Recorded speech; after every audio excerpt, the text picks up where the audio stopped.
Hello everybody, my name's Gordon McCrory. I'm the happiness guy, and this is a video on the 6-minute diary and how you could use that to kind of ultimately get control and change your life.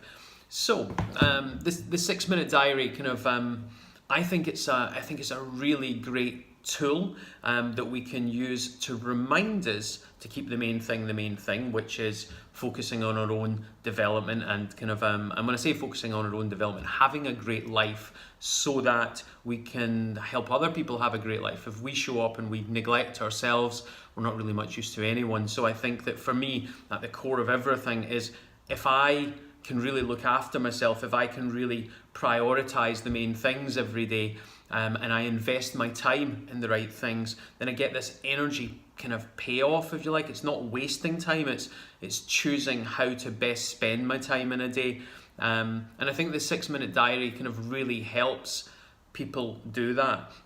It's got a kind of really nice kind of intro, if you like. It's about 60 pages long, and it just talks through kind of some of the science, if you're into that kind of thing, behind why it works so well. The 6 minutes is split into two different sections. It's 3 minutes in the morning and it's 3 minutes in the evening. And the 3 minutes in the morning kind of really are about setting the tone for the day. And I think having that framework makes a massive difference. So the 3 things in the morning are, they get you to list things you're grateful for. They get you to kind of say, how am I going to make today great? So in other words, what am I going to focus on? What are my main things?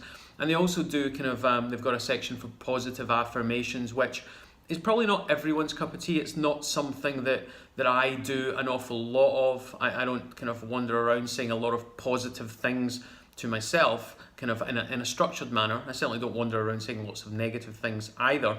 But yeah, the first 2 I very much do anyway. So what am I grateful for? So the thing about that is, if you wake up and one of the first things you do is think, what am I grateful for today? You're tipping your energy and you're tipping your, if you like, your physiology, how you feel. You're looking for the things that are good in your life, and there are always things that you can be grateful for.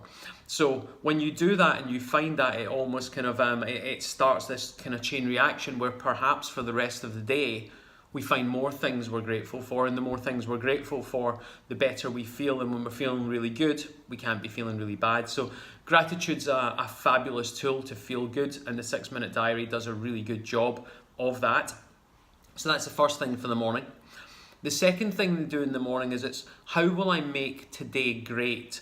And that's about being purposeful. And I think setting the day up in such a way that you can win and know that you've had a good day. Many people that I work with are looking for other people to give them praise and to recognize how great they did.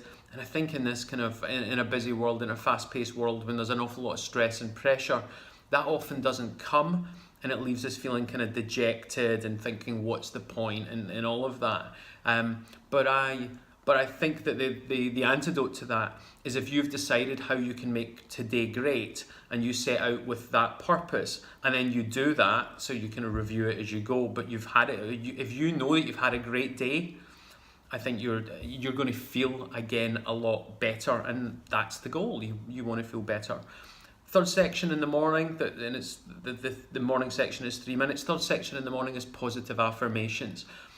That's not something I do a lot of, but I think that it's going to be useful for many. And I think that although I don't do it kind of in a structured manner, I certainly don't talk to myself negatively. I'm kind of often kind of as truthful as I can be, but with a positive bias. So for some positive affirmations, I think it will work kind of really well. So when you take 3 minutes out in the morning to do that, you've started the day in a positive way.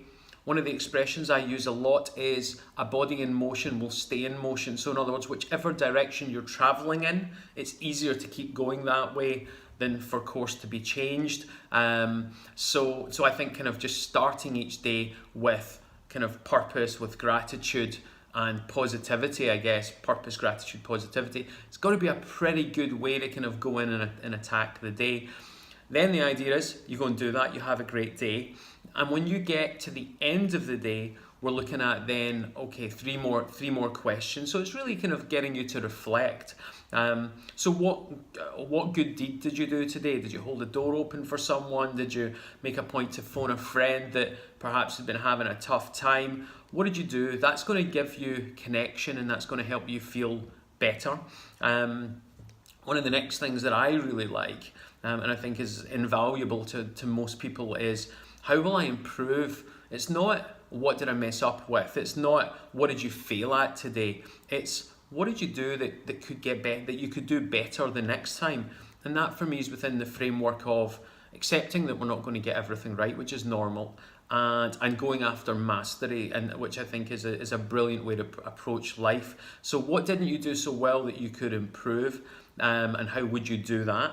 So learning as you go, and then life isn't as hard because you're not beating yourself up thinking I did this wrong, I did that wrong, I'm such a failure. Instead, it's making a mistake's okay, or not getting it quite right's okay. It changes the framework, but how are you going to do it better the next time, and then you can grow. And as you grow and you develop, that's where confidence comes from.